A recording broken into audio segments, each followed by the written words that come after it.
প্রধানমন্ত্রীর প্রথাগত কেতাদুরস্ত আনুষ্ঠানিকতা নেই কড়া নিরাপত্তার বাড়াবাড়িও। চলেন একেবারেই সাদামাটা। সময় পেলেই ঢাকার ব্যস্ত রাস্তায় গাড়ি নিয়ে নেমে পড়েন চালকের আসনে বসে। সাধারণের সঙ্গে মিশে যাওয়াতেই যেন তার আনন্দ। সরকার প্রধানের দায়িত্ব নিয়ে 6 মাসে এমন করেই মানুষের হৃদয়ে অন্য এক দৃশ্যপট এঁকে দিয়েছেন তারেক রহমান। বিশেষজ্ঞরা বলছেন, ক্ষমতার দম্ভ নয়, তারেক রহমান যেন হাঁটছেন বাবা শহীদ রাষ্ট্রপতি জিয়াউর রহমানের পথেই। have a plan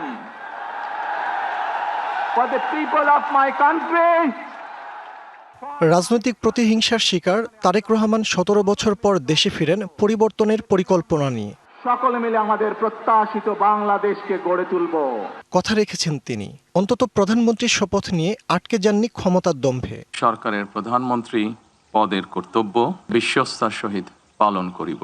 সরকার প্রধানের গাড়ি বহরের জন্য এখন আর দীর্ঘ অনিশ্চয়তার সিগন্যালে আটকে থাকে না রোগীবাহী অ্যাম্বুলেন্স। কখনো সহধর্মিণীকে পাশে নিয়ে নিজেই গাড়ি চালকের আসনে প্রধানমন্ত্রী দেখে যদি একটা গাড়ি আছে অসুস্থ রোগীর অ্যাম্বুলেন্স, সে নেমে তার গাড়ি চাপায় সে নিজে। নগদ নিয়ে এলো হার না মানা হার অফার। সর্বনিম্ন 10,000 টাকা রেমিটেন্স নগদে পাঠালে থাকছে স্বর্ণের হার জেতার সুযোগ। অ্যাম্বুলেন্স থেকে যেতে বলে, এটা তার জন্য অনেক ভালো, জনগণও ভালো মনে করে। উনি যেভাবে সাদামাটা জীবন যাপন করে, ওনার সাথে যে মন্ত্রীগুলো আছে, ওনার সাথে যারা আছে, তারা যদি ওনার মতো সাদামাটা তো জীবনযাপন করে, আমার মনে হয় আমার দেশের জনগণ আরও উপকৃত হবে।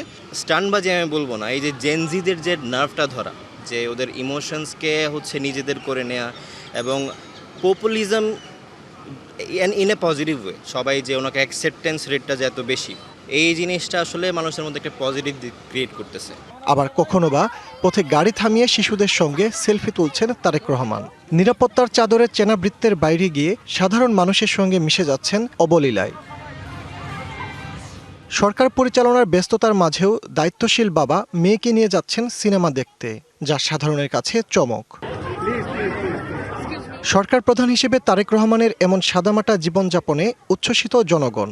তাদের চাওয়া, প্রধানমন্ত্রীর এই সাদাসিধে জীবনের মতোই যেন রাষ্ট্র পরিচালনায় থাকে স্বচ্ছতা ও জবাবদিহি। শুধু 6 মাস না, তিনি সবসময় এরকম থাকুক, মানুষের সাথে মিশে নেতৃত্বের যেই গুণাবলীগুলো আছে সেগুলোকে ধারণ করে। এবং হ্যাঁ, অবশ্যই শাসক হিসেবেও তাকে আরও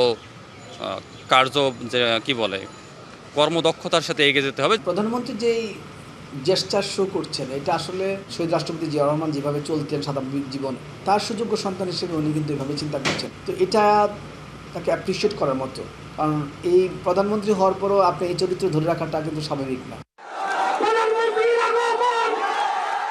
ভীষণ ক্ষমতাধর হয়েও সাধারণের কাতারে থাকার এই চেষ্টা রাষ্ট্রের প্রতিটি ক্ষেত্রে কি পরিবর্তন আনে তাই দেখার অপেক্ষা। বাংলাদেশের মানুষের আস্থা আছে বিএনপির উপরে, বিশ্বাস করে বিএনপিকে।